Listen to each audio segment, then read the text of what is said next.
Would you identify yourself, please, and ask your question? Assalamu alaikum. Ladies and gentlemen, brothers and sisters, Sheikh Deedat. Like all Muslims, I'm incensed by what Rushdie has written, and I feel I must protest. According to what you said during your marvellous lecture to the Quran, we cannot nickname people or mimic, is that right? Then how would I feel when I read your book, on the first line, refer to Satanic Salman and the picture with the horns and the hat? Is that against the Quran or not? Could you please clarify that point for me? Thank you. Thank you. Well, let me say, look what he did to me. See, if I swore you, anybody will justify you swearing back. Am I right? Am I right? Yes. If I swore you, you swear me. You swear me, I swear you. And people say, you just can't help. That guy did it to me. What he did to me, my natural reaction, I'm not perfect, by God, by far from perfect. Could we have quiet, please? Excuse me, you had your chance. If you would like to ask a question, please go to the back of the queue. Would you please be quiet? You had your chance to ask 3 questions. Now, why don't you line up? Why are you sitting there like a dead duck, Why don't you line up there? You get your turn. You. Line up. Take your turn. Then we know who you are, what you're talking about. See, shouting from there. Now he's discussing strategy. How? Look, my son, I am like anybody else, like you, like anybody else. I am no saint. And I am not perfect. I am telling you, this is what Islam teaches. I, you, everybody, you must try to the best of our ability to live by it. Let's say to a degree, I have fallen short of that requirement. I have done it. I have done it. Good man. The next questioner, please. If you would identify yourself. Assalamu alaikum. My name is Omar. I'm a Muslim. I need no other identification except the title that Allah in His infinite wisdom, power, and grace has given to me. And that is that I'm a Muslim. I heard much of what you said and I agreed. And I heard much of what you said and I was hurt and disagreed. I was pained for the children that were here and the language. Of course, we live in a world where language such as that is often used. But what pained me the most was when I heard, if I can quote you, and please allow for my inaccuracies. Sometimes I am often mistaken. If you live in a country, you should be willing to die for it. Well, there are many countries in which I'm willing to live, but there's certainly only one cause for which I'm willing to die.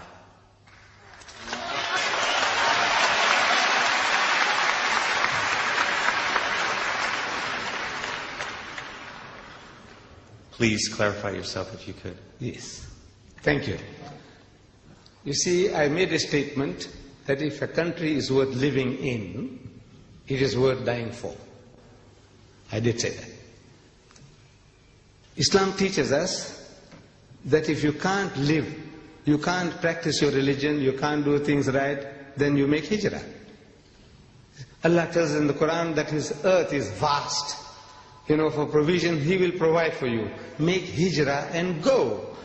Go somewhere else. You have no right to remain in a place now. If you are not allowed to practice your faith, your iman, our thing is now, if you are not in a position to practice your deen, you must get out. That is all. So, but if it's worth, I say, if it's worth living in, your country is at war and you sit at home and say, let the people die for you, for your children. I says, no, you must be prepared to defend the country against any outside attack. Right is right, wrong is wrong.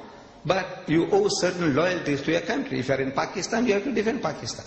If you are in Saudi Arabia and there's conscription, in my country there's no conscription for the black man. But if there is, I can't help it. He said, look, if you live in this country, you have to fight for this country. Otherwise, get out. So this is the answer I can give you, my brother. That I said, if you think it's worth living in, then it's worth dying for. If it's not worth living in, then you are free.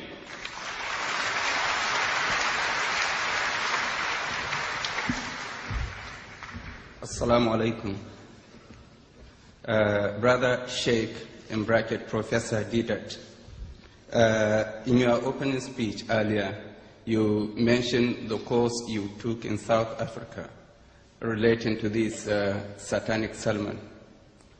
I think I am in full support of what you did, and I am very pleased with the success you got. But will people, say in predominantly Muslim countries, and also Muslims living in this country, follow the same course? Viewing that the book was written here, published here, which means all those actors, the Queen, the head of state, and other leaders who were accused or abused, have read the book, presumably, or some others have read it and translated it to them. They knew it, and yet they allowed it to be published. So if they didn't object to it, we as Muslims living in this country, though I'm not British, but I'm living here, should we not protest to defend our own religion, our own faith, our own belief? May I know what you think about the action of our brothers and sisters in Bradford, who really brought us to light to defend our cause? Thank you. I think you missed the point when I said that if I was here with you when this turmoil was taking place, I would have joined you in your marches, in your crying, in your book burning. I would have been one with you. Did I say that? If you remember, I said that. I would have been one with you. But now I said I have an advantage. I was far away, and it's taken some time for me to see things. In other words, now I can formulate ideas, which you in the midst of turmoil, sitting on a hot stove, you can't do. It's not your fault. I'm not blaming anybody that, look, why couldn't you do this? I said, look, the reason is you were in turmoil. You are on the run. Like Jesus Christ. You see it in the Bible. The man is on the move. Every time he opens his mouth, people want to stone him. So he's on the move. It's a different circumstances from another man who is at peace and rest and is able to deliver a message. So I have that advantage and experience from other people's mistakes. I'm benefiting. I said, look, this man here on the program was questioned. Have you read the book? And our heroes, almost all, they said no. So I said, no, I mustn't fall foul of that. Suppose I go to Britain and I offered £50,000 to BBC TV. BBC TV, I offered them £50,000 to give me 5 minutes on prime time to give them the best of Rushdie. I said, you want to read in public? You had the blasphemous banquet? Give me only 5 minutes and I give you £50,000. Give me 5 minutes to read to you the best of Rushdie. No reply.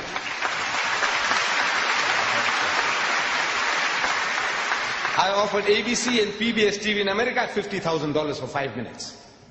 Give me 5 minutes. Why I'm able to do that is I'm benefiting from my other brothers' mistakes. They made certain mistakes. I said, I won't do that. You know, I might just share this with you. I think Sheikh Sadi Rahmatullah Alayh, one of our great philosopher poets, he was asked, he says, where did you learn all these good manners from? Your good manners. You know, you're such a perfect man that we see, well behaved. Where did you learn them from? So he said, I learned them from the unmannerly. So how can you learn manners from the unmannerly? He said, no, you see, everything I see in the other man that I feel is not right, I won't do it. So this thing you did like that, I won't do that. That mistake you say, no, I won't do that. So I learned my good manners from the unmannerly. What do you? So I was only benefiting from other people's mistakes. That is all. Thank you very much. You are great. Next questioner, please. Could you identify yourself, please? Assalamu alaikum. I have no question, but a request. A request only to Dr. Deedat, what he is doing in this world, to be translate one share which I will decide and invite everybody to come in speaker corner. Nikal kar khankaon se, Dr. Iqbal says, Maulana Lulabi Kashmiris, in Kashmir is translated in Urdu. Nikal kar khankaon se. Sir, could you ask your question? Ada kar rasme shabiri, ke fakre khankai hai fakr andu lagiri. आप सबका काम है निकल जाए घरों से, बारकों को, मस्जिदों को, जहां कोई एक सफेद मिलता है उसको इस रुश्दी की शैतानियत से आगाह करें. Please translate in English.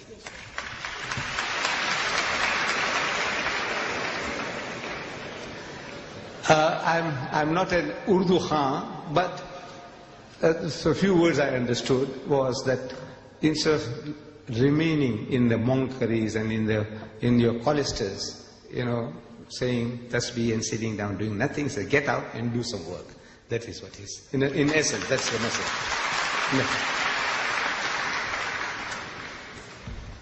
Assalamu alaikum rahmatullahi wa barakatuh. Brothers and sisters, Sheikh Ahmed. It's alright us saying, right, to stop Salman Rushdie for what he's done to the brothers and sisters. But don't you think he's done the damage already to us? Don't you think what he's done already is very bad already? So don't you think that if we did see him, our natural reaction would be to do something to him? Wouldn't you think so? For what he's done to us? You are a Britisher? Yeah. Right. Your feelings are my feelings. Yeah. Can we have the next question up here? Would you identify yourself, please, sir? Assalamu alaikum wa barakatuh. After all the things that Salman Rushdie did, said, and would he be allowed back into Islam? Would he be allowed to accept Islam again? You see, accepting Islam, this is in the hands of God, whether Allah accepts. If you commit murder, rape, whatever, you commit a crime. Now, if you make istighfar, repentance, sincerely to Allah, Allah can forgive you. But in the house of Islam, the Sharia takes its course. Allah can forgive, but the Sharia won't forgive. You committed a murder, deliberate murder, you deserve to die, life for life. But in the hereafter, your recompense is there. Allah says, all right, okay, you sincerely repented, I forgive you. That's His prerogative. But the Sharia has no right. The Sharia won't allow you to forgive if you do a crime.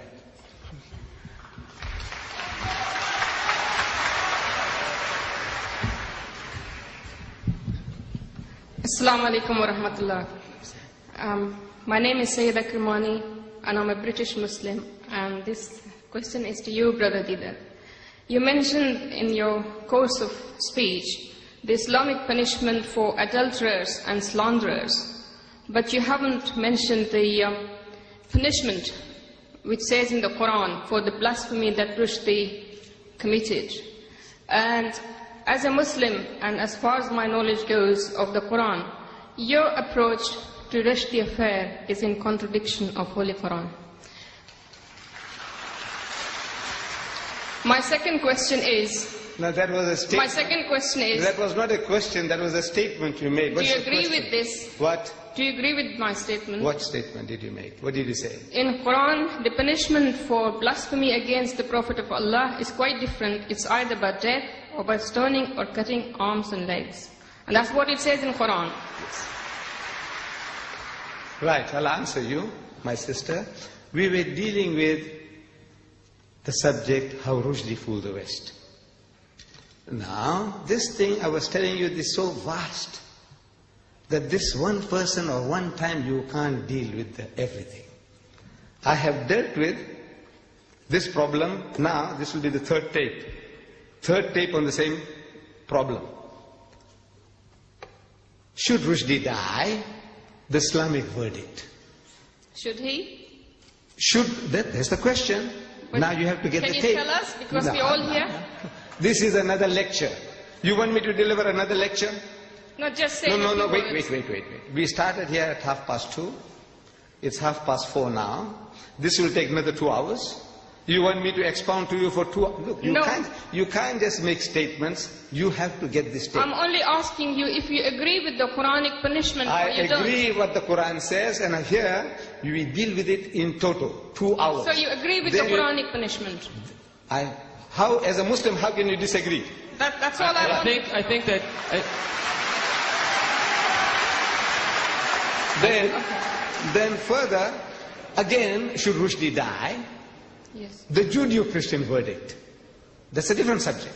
Now, at that subject, you said, look, what about Islam? I said, look. When I was talking about Islam, he said, what about... I said, look, wait a minute. You see, there are people who can make 100 different statements in 15 minutes. Unfortunately, I can't do that. You see, if I touch something, I have to explain to you the whole situation. So, the Islamic verdict, the Judeo-Christian verdict, and now you will see in the future how he fooled the West. And now each and every one is separate, independent, but is doing a certain job. I think that excuse me, sister, I think that Sheikh Deedat has been very patient in answering a question that is not related to the topic. And brothers and sisters, ladies and gentlemen, I would like to ask you to please remain and contain your questions to the topic. It is unfair to ask a question on another topic which will require perhaps a couple hours of explanation. Could we have the next question, please? Assalamu alaikum. My name is Tabassum Ahmed, and I'm a Muslim Pakistani. I want to ask you, is the fatwa passed by Ayatollah Khomeini, is that justified from an Islamic point of view? I don't think you understand Without English, my a child. Look, we have been talking about how Rushdie fooled the West. Where does Khomeini fit in? The topic. Look, if you came with the understanding, I don't know whether you understood, a challenge to the giants of the British literary world, can you stomach the best of Rushdie? There was no Khomeini, no Quran, nothing. We're not bringing it. The Quran says this, the Hadith says this, nothing. We are talking about how he fooled the West. And what you can do now is to educate the British what he has done to them. Let them do the job. And they will do it for you. Could we have the next questioner, please? Assalamu alaikum. Would you identify yourself, please? My name is Haj, and I would like to ask a question to Sheikh Ahmed Deedat. He says that Rushdie has blasphemed all the humankind, all human beings. And even if he didn't spare the Queen, we know, as he says in his book, he has used some words for our Prophet ﷺ. And we know that this Prophet is even greater than the Queen, or whoever that is greater than the Queen. The Prophet is greater than you. I would like to know, Mr. Ahmed Deedat, as a Muslim, because something good went on and some books have been banned. I would like to know, as a Muslim, our point of view, what should we carry on actually to do?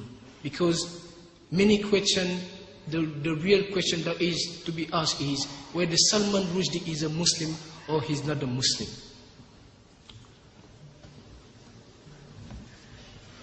I don't think you're reading the newspapers. Look, Salman Rushdie, he says he is not a religious man. He doesn't follow any religion. That's his verdict. He is out of the pale of Islam on his own confession. Well, now what do you want to go and ask him now? What will we ask him? He says he doesn't believe. Finish. It's over. That's what he says. He's a murtad. He's an unbeliever. So you can't treat him as a believer. What else proof you want from him now? I don't know, the whole world knows that he says he's not a religious man, he's not a Muslim. He says so. He was born in the house of Islam. You and I can be. But it's possible that you become a murtad, you become a Christian, you become a Buddhist, you become an atheist, and you still have a Muslim name, given by your fathers. So that's his case. So where do we go from here now? Thank you very much. Ready for the next question, please? Assalamu alaikum. My name is Musa from Nigeria on a visit. I wanted to ask a question which has earlier on been asked. But I have an observation to do as regards the general behavior of the audience. I don't know whether that one will be accepted here. Observation. Do you have a question related to the topic, today's topic? I have a question which has already been asked and answered. But I have an observation to do as regards the general behavior of the audience. Yes, I think that we made that quite clear in the guidelines, that we don't have time for observations, and I'm sure it's an interesting one, but Sheikh Deedat has rented the hall and has given his lecture, and now it's a question period. So if you have a question related to the topic, please ask it. If not, you'll have to keep your observation for another time. Okay, it's just an observation. It's not going to but thank you. It's accepted, thank you. We're ready for the next question, please. Assalamu alaikum. My name is Muslim Jafar Kaku. Can I first of all thank you on everybody's behalf for presenting such a different way to what Satanic Verses is actually saying. The second thing I wanted to say was, can you make sure or do some effort in helping us to give this book to each and every household in Britain as well as in America or in Western countries? We will try, inshallah, but we need your support. Can you make sure in helping us? If you can, by video as well.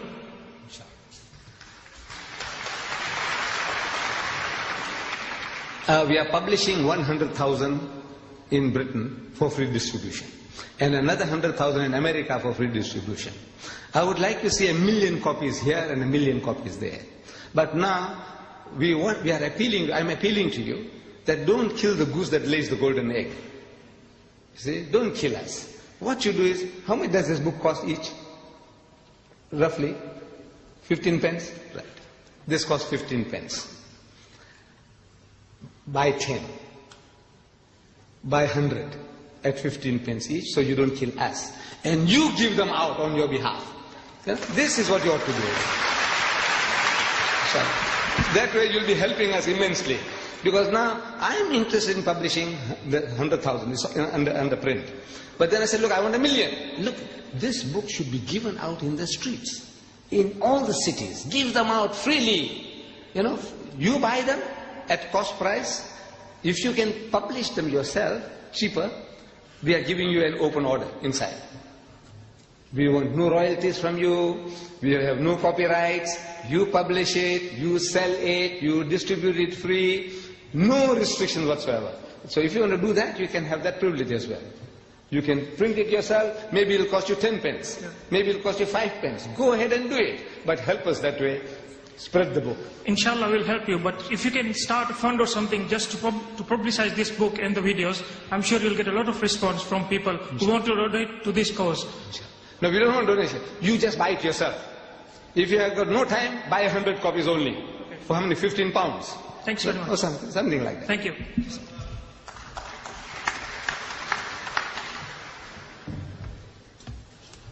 Assalamu alaikum, brothers and sisters. Assalamu alaikum, Mr. Deedat.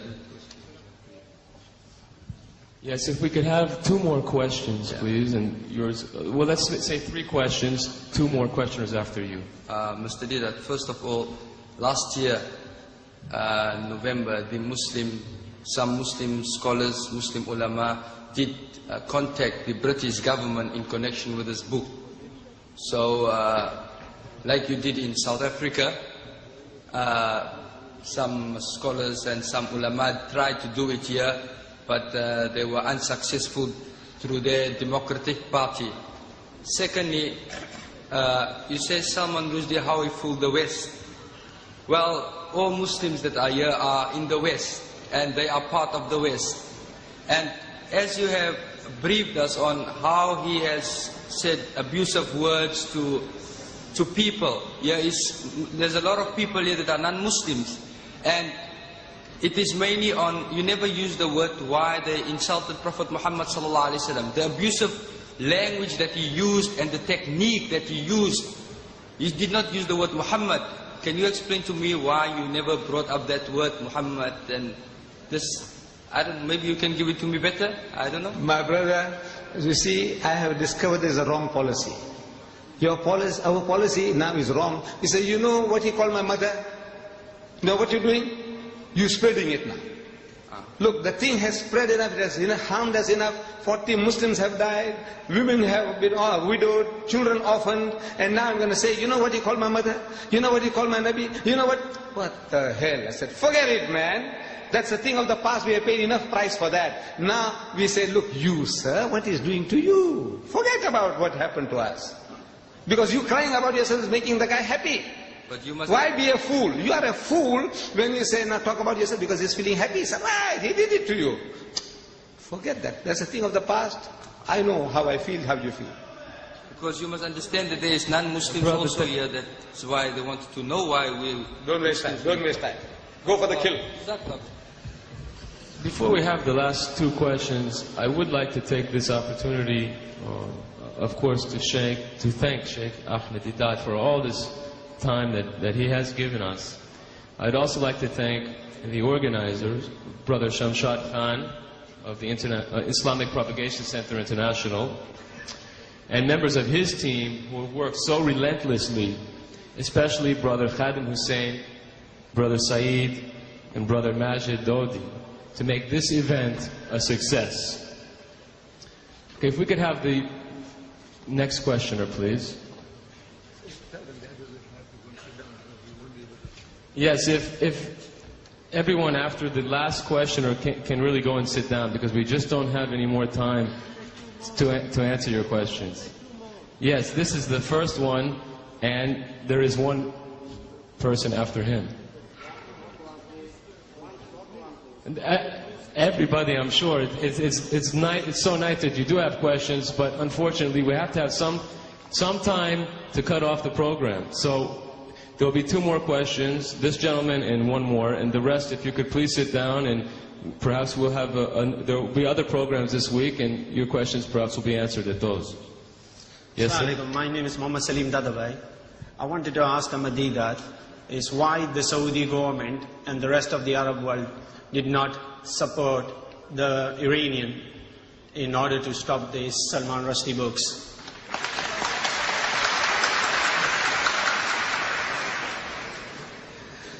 You think I know people's minds? I don't. This is the question you should ask them. Look, the question, the person who does or who doesn't, you ask him the question. Why? No, the problem is so do you have a question on the topic? Because we're discussing international politics. By talking or merely understanding the West, because the West have conspired against Islam in this unity, might make a very and we as a Muslim are not united. This might make a very interesting topic in the future, but unfortunately it's not the topic here. Yes, could we please have the last questioner? Or pair of questioners? Assalamualaikum. My name is Farhana and this is my friend Shazia. She'd like to ask you a question. Well, it's more advice than question. Do you have a question other than advice? Because there are people here that have questions. You haven't heard it yet. I put two questions to my teachers in school. It was one of freedom of speech, and I said, wasn't the last Temptation of Christ banned in this country? Am I wrong? It was banned. So why isn't this book being also banned? democracy. Wasn't the last Temptation of Christ banned in Pakistan? And also wasn't Satanic Verses banned in Pakistan? Isn't that respect to Christians and respect to Muslims? And that's all we demand, respect. But what is your question? My question is, why was I called into the head's office twice, and the second time I was asked, if I carry on like this, fighting for Islam, I'll have to get chucked out? I mean, am I doing anything wrong? So why am I getting chucked out? If I do anything again, then I'm dead, aren't I? Yeah, and we want to know. If I'm doing something wrong, then I'll stop. But isn't this for Islam?